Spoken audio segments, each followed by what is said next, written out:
tes rêves te soient restaurés. Que tes rêves te soient restaurés. Au nom de Jésus-Christ de Nazareth. Alléluia. Que tes rêves te soient restaurés. Commence à prendre au sérieux tes rêves.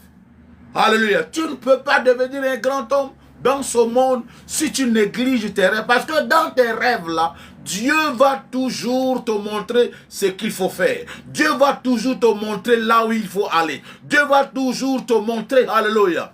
Les hommes et les femmes de destinée rêvent toujours. Rêvent toujours. Rêvent toujours. C'est vrai que j'ai développé la capacité d'entendre Dieu, mais je néglige pas les rêves.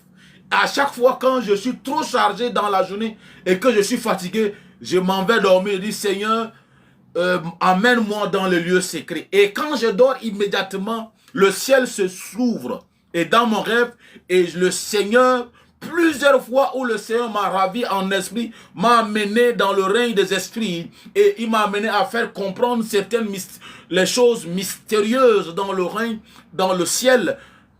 J'ai été allé au ciel par les rêves. Amen. Il y a des gens qui disent, mais est-ce que qui est allé au ciel pour voir ces choses pour revenir? Alléluia. Étant sur la terre là, nous nous présentons souvent au ciel. Jean, un homme de même nature que toi et toi, est allé au ciel. Et c'est Jean qui a décrit tout le livre d'Apocalypse. C'est une révélation d'un homme. Alléluia. Quand nous lisons le livre d'Apocalypse là, c'est la révélation que Dieu a donnée à un homme. La Bible dit que Jean a été ravi en esprit. Nous avons plusieurs sortes de rêves qu'un jour, je vais prendre le temps d'enseigner spécifiquement sur les rêves. Il y a les rêves où on appelle ça être ravi en esprit. C'est-à-dire que pendant que tu peux être ravi en esprit et tes yeux, tu puisses aller au ciel et voir des choses. Alléluia. Quand on dit aux gens que quand un homme sort quelque part et dit, j'étais allé au ciel et je suis revenu. Non, dans le rêve, tu peux aller au ciel. Le Seigneur, si Dieu, tu n'as pas la capacité d'être ravi en esprit, Dieu utilise la porte qui est le rêve. Le rêve est une porte qui te donne accès au monde des esprits. Alors pendant que tu dors, Dieu dit, mon fils, voilà, la porte est ouverte. Et tu entres dans le règne des esprits. Et tu vas au ciel, tu regardes Dieu assis sur son trône. Ah! Et les gens vont dire, mais est-ce que quelqu'un a vu Dieu? Il y a plusieurs personnes qui ont vu Dieu. Même toi, tu as vu Dieu, mais tu ne l'as pas reconnu que c'était Dieu que tu as vu. Alléluia. Amen. Ah, il y avait un moment, j'ai commencé au début de mon ministère, j'ai prié, dit Seigneur, je veux te voir, je veux te voir, je veux te voir, je veux te voir. Révèle-toi à moi. Amen. Et à chaque fois quand je m'en vais dormir, amen, au début, je n'étais pas trop habitué à certaines apparitions parce que j'avais peur. J'étais pas trop habitué. Quand vous n'êtes pas habitué à certaines apparitions angéliques, à des réalités qui sont au-delà de la nature humaine, Dieu ne va pas vous exposer à cette réalité. Amen. Mais non, à chaque fois je priais, bonne arrivée servant de Dieu. À chaque fois je priais, dis Seigneur, je veux que tu me montres, je veux que tu te révèles à moi. Et à chaque fois je faisais le rêve. Après ce genre de prière, je parlais de main, je faisais le rêve et un veillard venait s'asseoir sur la chaise de ma chambre et on causait. Il me donnait des conseils. Il me donnait des conseils. Souvent, il venait seulement. Et j'étais choqué. Je dis, mais pourquoi tu ne viens pas dans la journée me trouver pour qu'on puisse causer? Tu viens souvent la nuit quand j'ai envie de dormir. Et je faisais ce genre de rêve-là. Je voyais ces veillards venir souvent, s'asseoir. Et on échangeait. Il me donnait des conseils. Il m'enseignait. Il dit, voilà comment tu dois faire. Voilà. Et je ne comprenais pas ces choses. Alléluia. Un jour, j'étais allé sur la montagne en train de prier.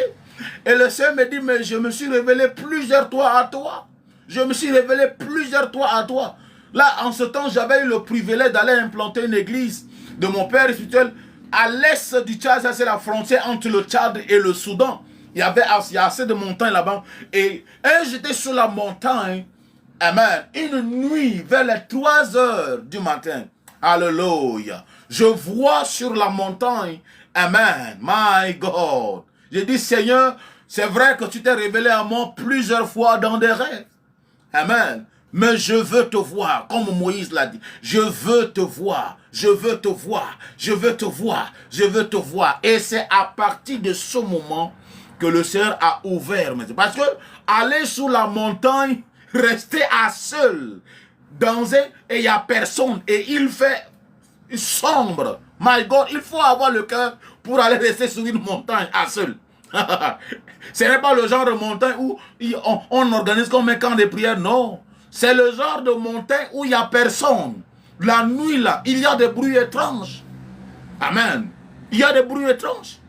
Et au milieu de ça, c'est là où le Seigneur a commencé à m'entraîner dans des apparitions. Le Seigneur a commencé à m'aider à développer. Et il y a beaucoup de gens que Dieu ne se révèle pas à toi dans des apparitions. Dieu ne te permet pas que tu puisses voir certaines réalités spirituelles parce que Dieu ne veut pas que tu sois effrayé. Amen, bonjour. Dieu ne veut pas que tu sois effrayé. Dieu ne veut pas te faire peur. Alléluia.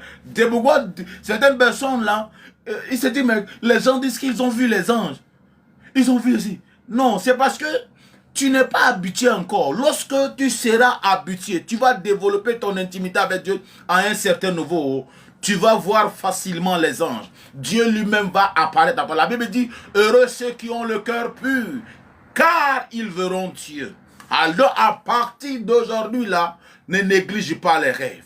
Ne néglige pas les apparitions. Ne néglige pas les visions. Ne néglige pas les songes. Car c'est la marque de la destinée. Alléluia. Amen. Reçois ton travail au nom de Christ. Amen. Alléluia. Alléluia. Amen. Le deuxième point qui atteste que tu es un enfant de destinée, qui atteste que tu es sur le chemin de la grandeur. Alléluia. Et ce qui atteste que tu es sur le chemin de la destinée, c'est la crainte de Dieu. La crainte de Dieu là, c'est pas quelque chose qu'on apprend.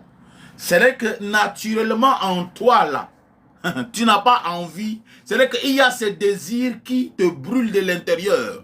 Tu n'as pas envie d'offenser Dieu. Et des fois les gens peuvent interpréter ça comme si tu as peur. Ce n'est pas la peur.